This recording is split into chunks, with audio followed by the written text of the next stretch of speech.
আপনি কাকে বেশি ভালোবাসেন, আল্লাহকে নাকি নায়ক নায়িকা, খেলোয়াড় অথবা কোনো নেতা নেত্রী, কাকে বেশি ভালোবাসেন?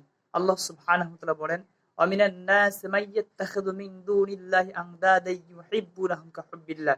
মানুষের মধ্যে, মানুষের মাঝে এমন মানুষ আছে যারা অন্যকে আল্লাহর সমকক্ষ রূপে সাব্যস্ত করে এবং তাদেরকে তেমনি ভালোবাসে যেমনি ভালোবাসা উচিত একমাত্র আল্লাহকে। কিন্তু যারা ইমানদার, আল্লাহ বলতেছেন ওয়াল্লাযিনা আমানু আশাদ্দু হুব্বাল লিল্লাহ, কিন্তু যারা ইমানদার তারা সবার থেকে আল্লাহকে বেশি ভালোবাসে। সুবহানাল্লাহি ওয়া বিহামদিহি। আজকে আমরা কেউ খেলোয়াড়, কেউ আর্জেন্ট, কেউ ব্রাজিল, কেউ নায়ক নায়িকার পিছনে, কেউ অনলাইনে, কেউ বা নেতা-নেত্রীকে বেশি ভালোবাসে।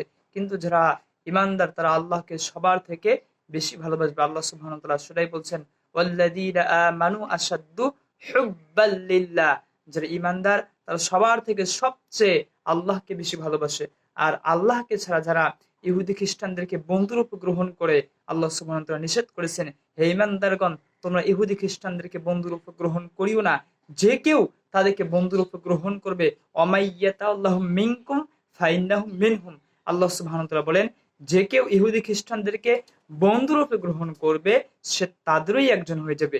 ইহুদি খ্রিস্টানদেরকে কখনো তাদেরকে বন্ধুরূপে গ্রহণ করে সন্তুষ্ট করা যাবে না, যতক্ষণ না, আল্লাহ সুবহানাহু ওয়া তাআলা বলছেন, যতক্ষণ না তাদের ধর্ম অনুসরণ না করবে, ইহুদি খ্রিস্টান হয়ে না যাবে, ততক্ষণ পর্যন্ত ইহুদি খ্রিস্টানরা কখনো আমাদের প্রতি, মুসলিমদের প্রতি সন্তুষ্ট হওয়া হবে না।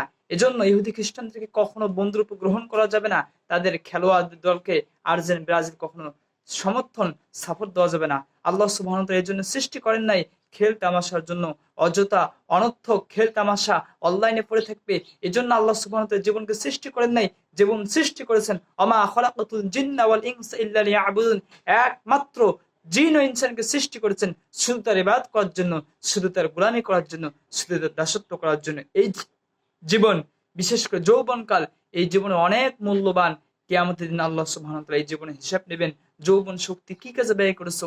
খেলাধুলার পেছনে, অনলাইনে গেম খেলে, মুভি দেখে, সিনেমা দেখে নষ্ট করেছো, নাকি আল্লাহর ইবাদত করেছো? তোমার এই জীবন, এই যৌবনের অনেক মূল্যবান তোমার সময় ছিল। এই যৌবনের, এই যৌবন শক্তি তোমার অনেক প্রয়োজন ছিল।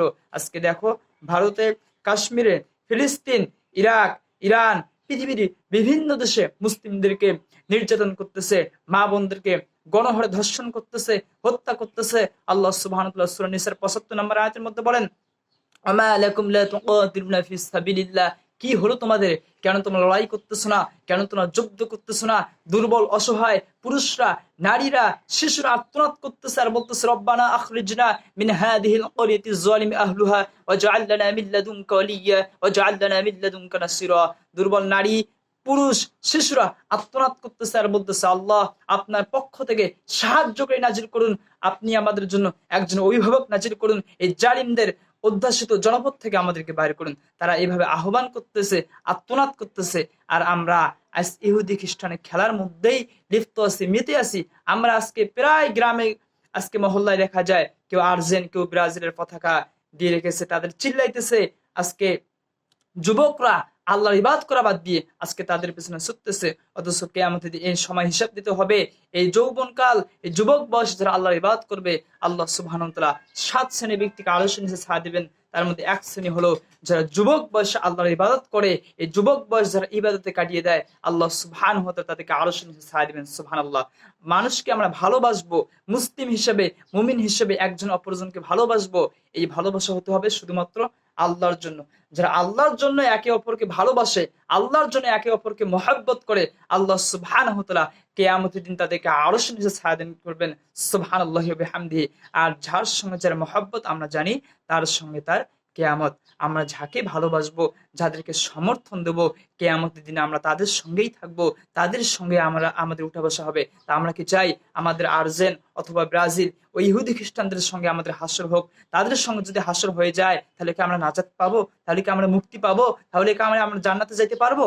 তাই আসুন আর্জেন্টিনা ব্রাজিল সবগুলো আমরা বাদ দেই, আমরা একমাত্র আল্লাহর গোলামি করি, আল্লাহর ইবাদত করি, আল্লাহর দাসত্ব করি, যে উদ্দেশ্যে আল্লাহ সুবহানাহু ওয়া তাআলা সৃষ্টি করেছেন তার গোলামি করার জন্য, তার দাসত্ব করার জন্য, তার ইবাদত করার জন্য। আর যদি ইহুদি খ্রিস্টানদেরকে বন্ধুরূপে গ্রহণ করা হয়, যে কেউ বন্ধুরূপে গ্রহণ করবে মুসলিম হয়েও, সে তাদেরই ইহুদি খ্রিস্টানের একজন হয়ে যাবে। নাউজুবিল্লাহ। আল্লাহ সুবহানাহু ওয়া তাআলা আপনি আমাদেরকে, আপনাকে সবার থেকে আমরা বেশি ভালোবাসতে পারি সেই তৌফিক দান করেন। আল্লাহুম্মা আমিন।